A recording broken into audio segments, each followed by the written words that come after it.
So we want to look at differentiation from first principle. Well, this is actually differentiation from first principle. Straightforward. And first principle simply means how we start solving differentiation initially. Well, at times, we have a step-to-step solution to getting to this.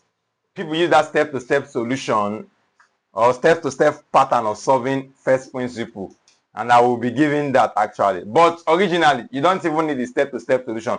Just go straight into this, and that is first principle. Well, as we proceed, I think you will have a clear understanding of what I'm talking about. But before we proceed also, I want to say differentiation simply means gradient of a curve. It's just simply gradient. And the way to solve this gradient is using the concept of limits. That's just differentiation. But let's proceed now. To come about this now, let's assume we have a function y is equal to f of x. Then we can say for every change in y, there is also a change in x. Now, change in y is simply equal to f of x plus change in x. Just bring this y to this side, that will be minus y. But we know that y is equal to f of x from equation 1. And this is our equation 1, the first equation we have. Then we can say this equation becomes change in y being equal to f of x, change in x, minus f of x. Next, we divide both sides by dx. That will be change in y over dx. We also come here and say f of x, change in x, minus f of x over dx. And then we take limits of both sides. So if I take limits of change in y over change in x, as change in x tends to 0, which is equal to limits as change in x also. So I'm taking limit of both sides now.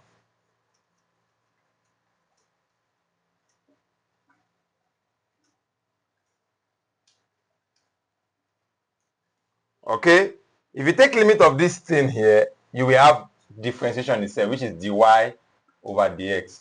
Limit of change in y by change in x gives us dy dx, and which is here. I can't solve this limit here because we are just using notations. So when we're solving a real life problem, you see how we take the limit. So f of x change in x minus f of x over change in x.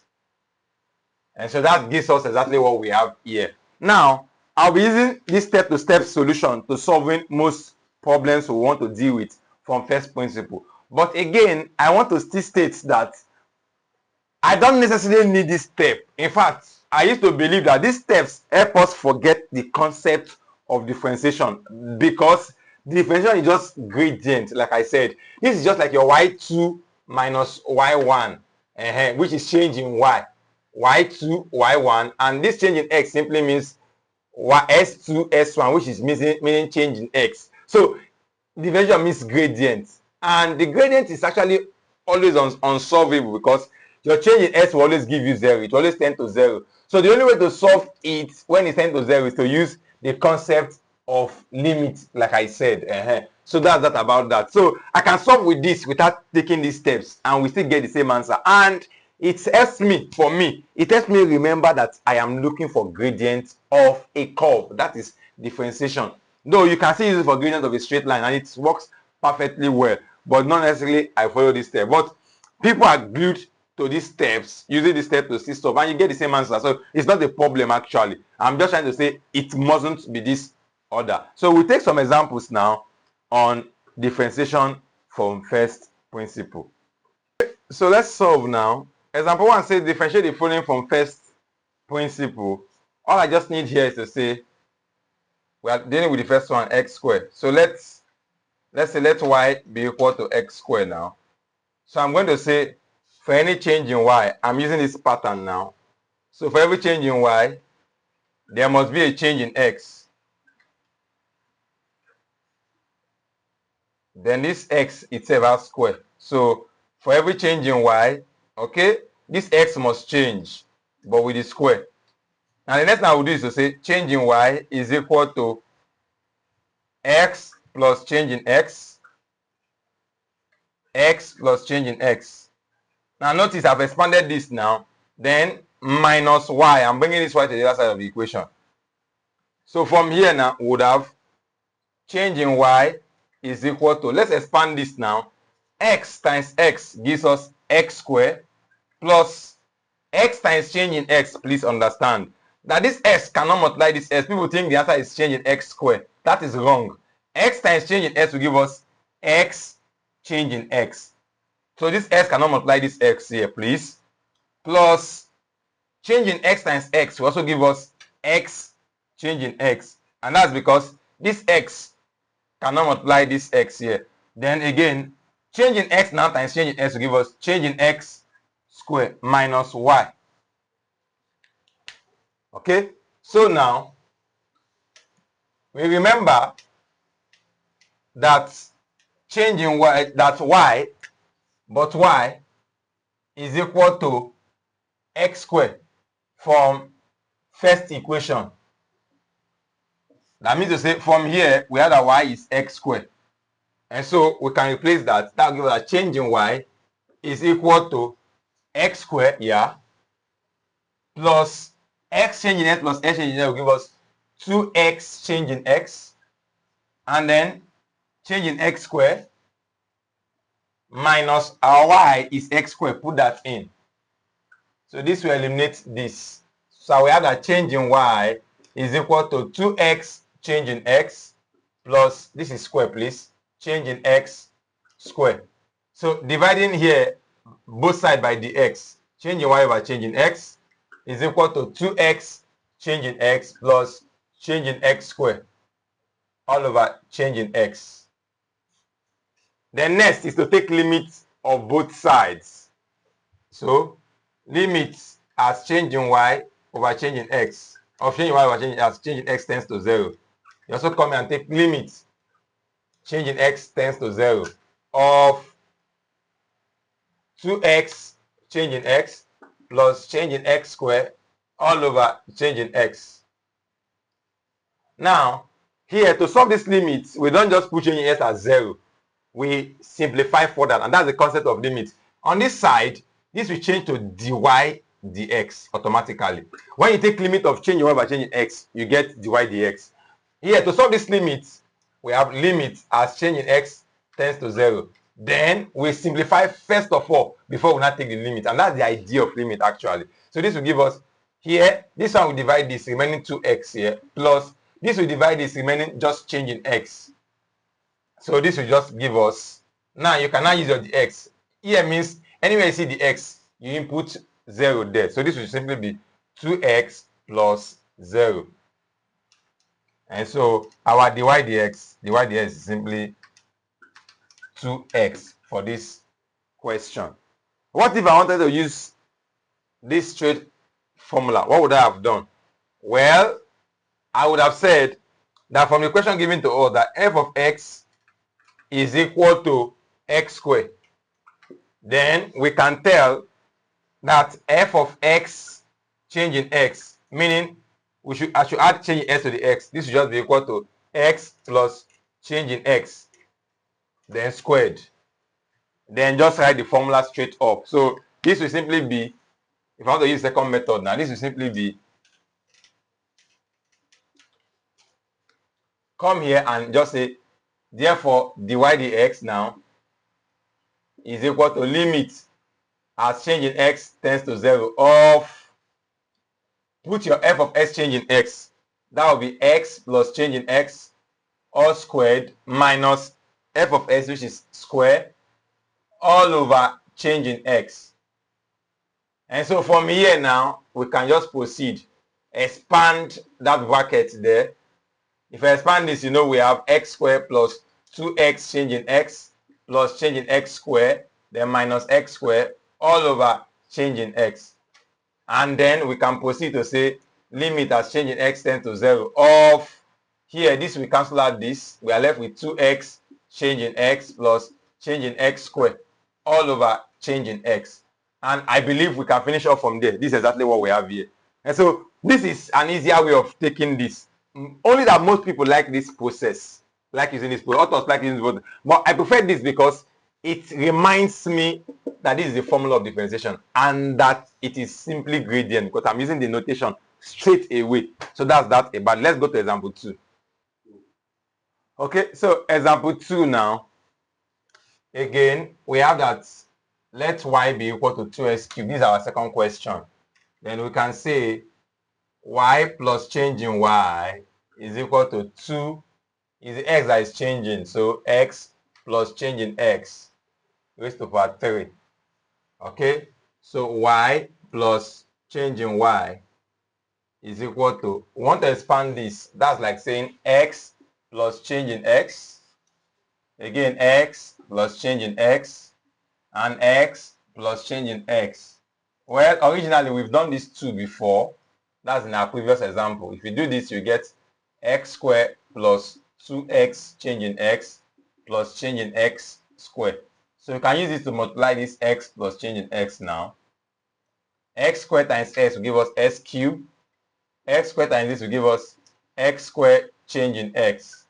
2x times s will give us 2x squared change in x plus 2x change in s times change in s will give us 2x change in x squared plus change in s squared times x, that's x change in x squared, plus change in s times change in s will give us change in s cubed. Some further simplification will get x cubed plus this and this. This is 1x squared change in x and this 2x squared change in x. That will give us 3x squared change in x plus 2x change in x squared and 1x change in x squared will give us 3x change in x squared. Then plus change in x cubed. So this is what we have here. So let's put that straight up. This will give us 2. I'm expanding this now. This will give us 2 into bracket x squared plus 3x squared change in x plus 3x change in x squared plus change in x cubed. I've expanded this. Now we can bring this y to this side. We have change in y being equal to, let's open this bracket. This will give us 2x squared plus 6x squared change in x plus 6x change in x squared plus 2 change in x cubed, then minus y. But we know that y is equal to 2s cubed from first equation. And this is our first equation. And so this becomes change in y being equal to 2x squared plus 6x squared change in x plus 6x change in x squared plus 2 change in x cubed minus 2x cubed. Well, this will eliminate this. So change in y becomes 6x squared change in x plus 6x change in x squared plus 2 change in x cubed. Dividing both sides by change in x. So change in y over change in x is equal to 6x squared change in x plus 6x change in x squared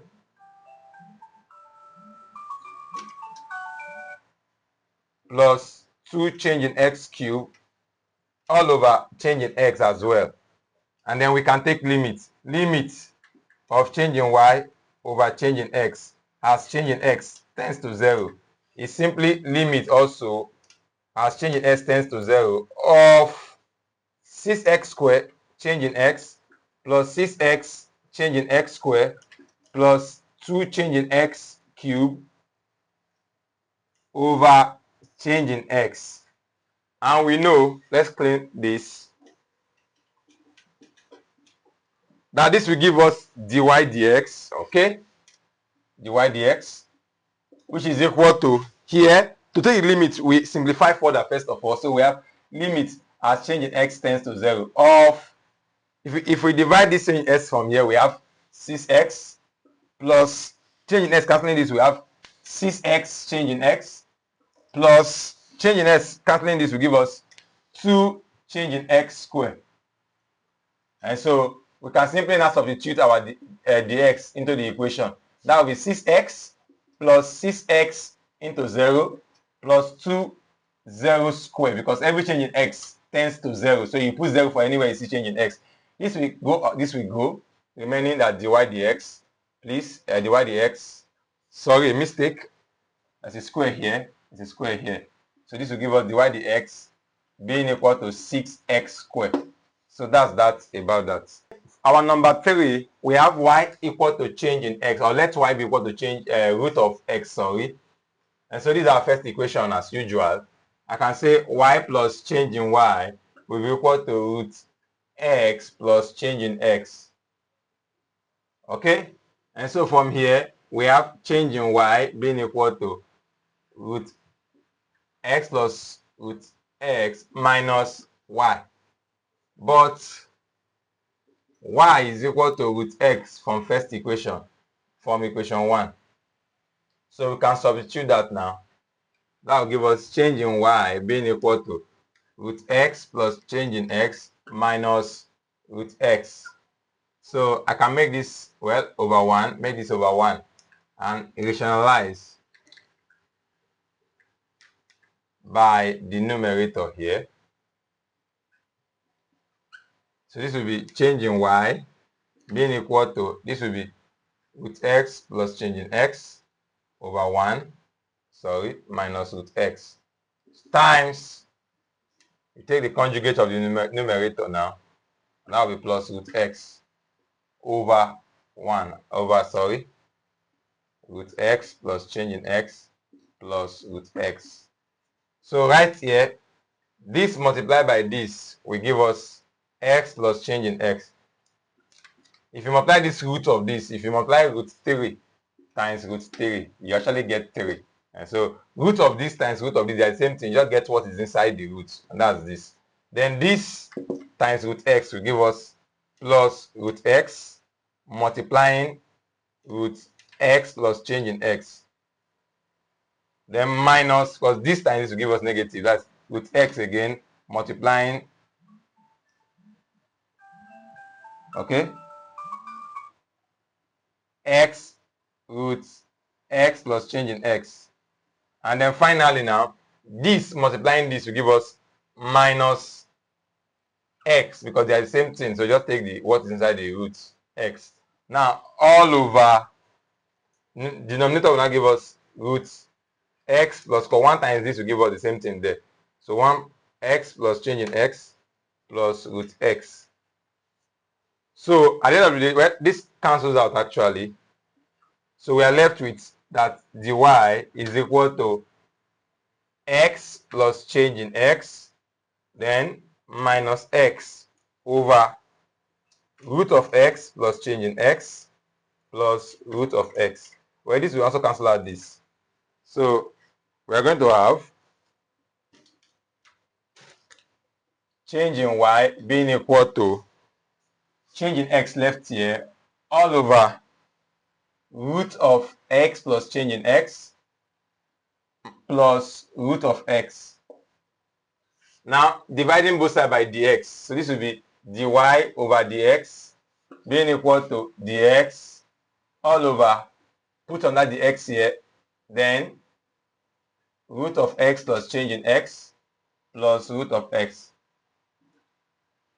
So I divided both sides by dx. Now here we have 1. So we have change in y over change in x equal to 1 over root of x plus change in x plus root of x. We can take limit of both sides now. Limit of change in y over change in x as change in x tends to 0 is equal to limit as change in x tends to 0 of everything also here, which is 1 over root of x plus change in x plus change in x. Now from this, this will give us dy dx as we know. And this will be, if I come here, I'll just substitute the s as 0. This will be 1 over root of x plus 0 plus root of x. And this is simply 1 over root of x plus root of x. So this will give us that dy dx is equal to 1 over 2 roots of x. And this can be 1 over 2. Root of x simply means x raised over half. And this can further be simplified to 1 over 2 x raised to a minus half. So whichever way, depends on how If you leave it like this, you are correct, or like this, or even like this, you are correct. So that's that about example 3. This is number 4 question, example 1 to do. Now we can say y plus change in y is equal to sine x plus change in x. Then change in y is simply equal to sine x plus change in x minus y. But we know that y is equal to sine x from first equation. So this will become change in y being equal to sine x plus change in x minus sine x. Okay, so from this now, we can say, recall from trigonometry, recall that sine c minus sine d is equal to 2 cos c plus d over 2 sine c minus d over 2. Remember, what is sine c and d? C is the angle in the front of this sine here, and d is the second angle in front of this second sine here. So add up the two angles. Write cos first of all, add up the two angles, divide by 2. Write sine again, subtract the two angles and divide by 2. So we can use that here. So in other words, this is our c and this is our d. So we can say change in y, if we want to use that here, will be 2 cos c plus d x plus change in x plus x all over 2. These are c plus d over 2. Then sine c minus d over 2 will give us this minus this. That's x plus change in x minus x all over 2. So this will give us change in y being equal to 2 cos x plus x will give us 2x plus change in x over 2. Sine, this will cancel out, remaining change in x over 2. And so from here now, I can say change in y over change in x. And that will be 2 cos 2x plus change in x over 2 sine change in x over 2, also divided by change in x. Well, I want to simplify this further. This will be change in y over change in x is equal to, I want to bring this 2 here, and I'll remain with cos 2x plus change in x over 2 sine change in x over 2 all over change in x over 2. The question is this mathematically correct? And that's true, because if I have 2 times 8 over 4, obviously my answer is 4. I can rearrange this to be 8, just bring this 2 under this 4, all over 4 over 2. And that will still be the same answer as 4, because this will now become 2, which is still 4. So that's what I just did here now. So next is to take limit of both sides. Limit as change in x tends to 0 of change in y over change in x is equal to also limit as change in x tends to 0 of cos 2x change plus change in x over 2, and then sine change in x over 2 all over change in x over 2. So this will turn to dy dx, while on this side, these are limit of two things multiplying each other, so I can take them apart. Limit as change in x tends to 0 of cos 2x plus change in x over 2 times, again, let me do that under here, limit as sine change in x over 2 over change in x over 2 as change in x tends to 0. But take note now, but you see, limit as change in x tends to 0 of sine x over x, or sine change in x over x, for instance, is equal to 1. This is a rule in limits, that once the angle here is divided by that same angle and is tending to 0 in limit, it is just equal to 1. So it means that everything here will become 1. So dy dx becomes limit change in x tends to 0 of cos 2x plus change in x over 2 times 1, because this has turned to 1. The next question is, as you look at this, it looks as if these two are bearing this denominator. How come only the sign bears the denominator? There is not like dividing this by changing x over 2. And that's because, again, it is mathematically correct, because if I have 4 times 8 over 2, it looks as if these two are bearing this thing. You can also think as 4 times s 8 over 2, and that will be correct. Only 8 bears that 2, and it's still mathematically correct, because when you evaluate this answer and evaluate this answer, you get the same thing. You can see 4 times 8 is 32 over 2, that's 16, and 4 times 8 over 2 will give us 4. 4 times 4 will give us 16 as well. So that's correct doing that over there. Now we cannot take limit. Take limit means putting the s at 0, and that will give us cos 2x plus 0 over 2, and that will give us cos 2x over 2. These two cancel out these two. So dy dx now is simply equal to cos x. That's our final answer. Okay, so this is our last question under first principle. And so we have y equal to cos x. So we have y is equal to, or y plus change in y is equal to cos x plus change in x. Please, this is our equation 1. Then we can say that change in y is equal to cos x plus change in x minus y. I'll bring this y to this side. But we know that y is equal to cos x from first equation, from equation 1. So we can say change in y is equal to cos x plus change in x minus cos x. Again, recall that cos x plus change in x, let's use cos, let me use another denotation, the cos c minus cos d is equal to minus 2 sine c plus d over 2, again sine c minus d over 2. So let me use c and d. Now, if you want to use that, remember our c here means s plus the s, our d here means x here. So what will our dy be now? Our dy will become minus 2 sine c plus d, x plus change in x plus x over 2 c, then sine c minus d, which is x plus change in x minus x over 2.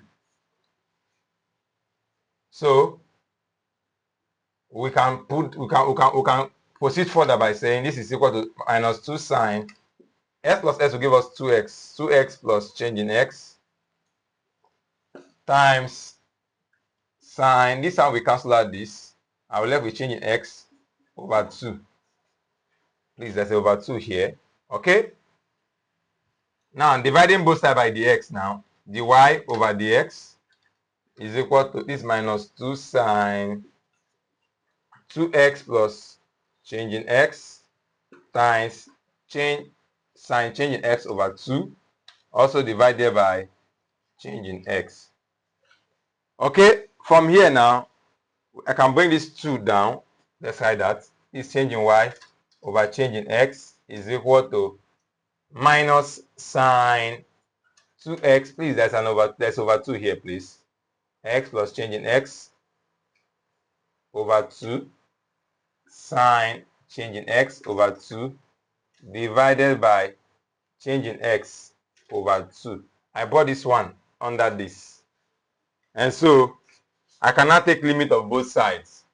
Limit as change in x tends to 0 of change in y over change in x. That will be equal to minus sine 2x plus change in x over 2 sine change in x over 2 divided by change in x over 2. Okay? Where this becomes dy dx.